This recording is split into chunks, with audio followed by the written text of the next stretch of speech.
અને તમારે શું પ્રોબ્લેમ હતો તમને જોડવા ગયા હતા?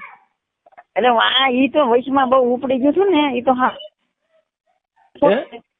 એટલે હું ખાલી જાણવા માટે જ ગઈ હતી. એમ કેતા હતા ને કે જેને તક હોય ઈ અહીંયા આવી જાય રવિવારે. હું ખાલી જાણવા માટે જ ગઈ. મેં કીધું હાથ હશે ખોટા. આ જયારે ઓલા તેલમાં હાથ નાખે ને એટલે હું પેલા હાથું માનતી. પછી હું ત્યાં ગઈ પછી ખબર પડી કે આ તો હાવ જતી. પછી ત્યાં હું ગઈ એટલે મેં ના જઈને એમ કીધું, મેં કીધું ભુવાજી મારે 5 વર્ષનો છોકરો છે ને એને મજા નથી.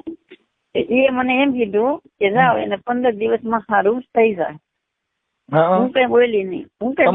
દીકરો છે દીકરો નથી? નહીં, મારો દીકરો નથી. ઠીક એટલે ખોટું કીધું. હા, મેં ખોટું કીધું. હવે જેના પૈણીમાં માતાજી આવતા હોય મેલીમાં તો ઈ કે નહીં કે બટા તું ખોટું બોલશો, બરોબર?